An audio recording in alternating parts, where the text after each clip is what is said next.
Oh hey, didn't see you there. I picked up a new hobby lately. Balls! There's nothing quite like a good old ball. They're spherical. Hi. There's a ball for every occasion, and since video games have emerged, balls have kind of taken a back seat.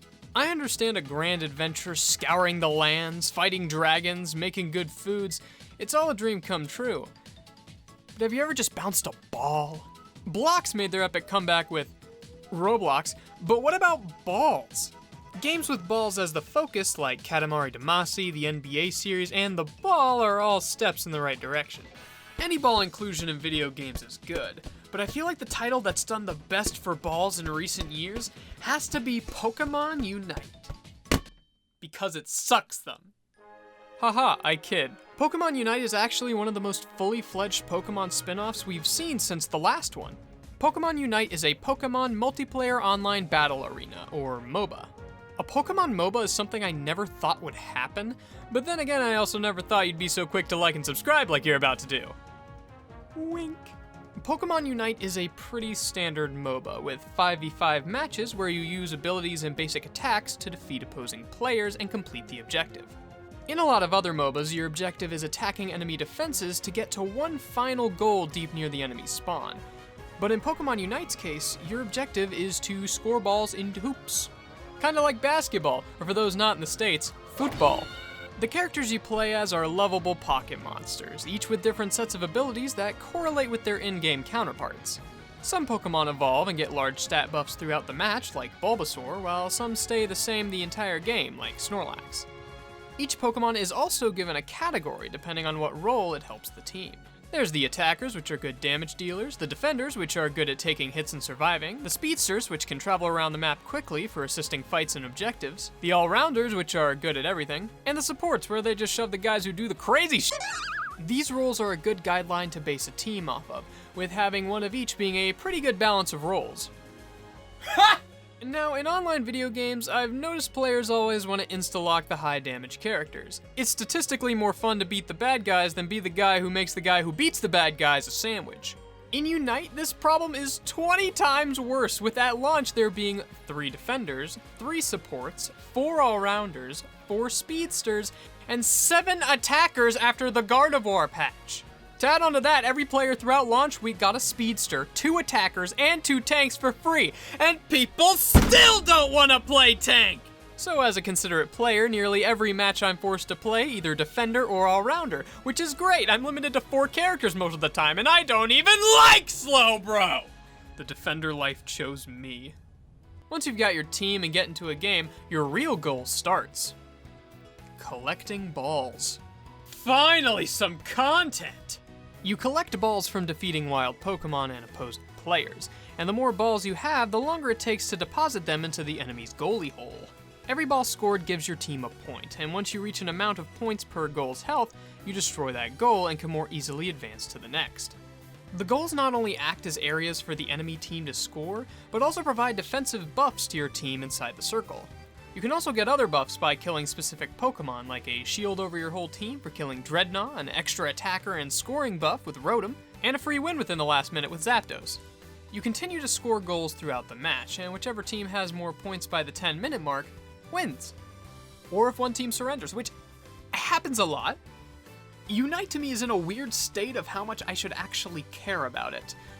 I mean, to be fair, I probably shouldn't care about any type of media to the point where it takes over a significant portion of my life. But I do. MOBAs are in general some of the most popular esports and competitive games of all time, mostly being carried by League of Legends. Only being beaten on Twitch by just chatting, and there's just not enough optimization in that community for me. I'm all about the competitive just chatting experience. But Unite's not like other MOBAs. This one's quirky and likes to watch The Office. The competitive MOBA scene is pretty much entirely focused on PC titles. That's because in most MOBAs, there's a lot of stuff you gotta keep track of. There's your ability cooldowns, your health, your score gauges, your level, the timer, the mini-map, the minion spawns, boss statuses, which players are anti-alive, your KDA, chat options, button options, Wi-Fi signal strength. All of these things need more visual room than a license plate. Plus, a lot of in-game activities need buttons. Shocking, I know. Notice how this controller has 14 usable buttons, compared to a keyboard's at least 15. I gotta give the controller points in the thumbstick department though. My keyboard doesn't have any of those. Even if they aren't, great for aiming, considering how many different things use the left thumbstick, and it's not as accurate or versatile as something like a mouse. So due to the hardware, Unite was kinda destined to be simpler than most MOBAs, and I feel it takes full advantage of that. Unite is a lot more basic, shorter, and faster paced than many other MOBAs, which helps give Unite its own identity other than being the Pokemon League of Legends. In fact, Pokemon Unite is similar to what the main series was for turn-based RPGs, where the main series helped teach people the basics in the genre. The simplicity of Unite makes it the perfect game to introduce new players into more popular MOBAs like League, which is in fact the least new player-friendly game, period. Everything is just so user-friendly besides maybe the menus. They aren't too complicated, but there's just a lot of hidden useful features hidden around in there. Like being able to see some of the top players' item builds in the battle prep menu, and being able to buy item enhancers for tickets in the Eos Emporium item menu. Oh wait! My balls detector's going off the charts! So before you go into battle, you can equip up to 3 different held items that provide different buffs to your Pokemon. These items could be anything from giving you faster movement speed to powering up your auto attacks.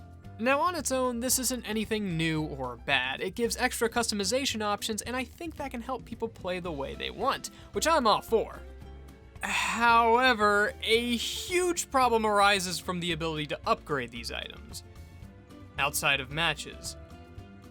Let me explain why that's terrible.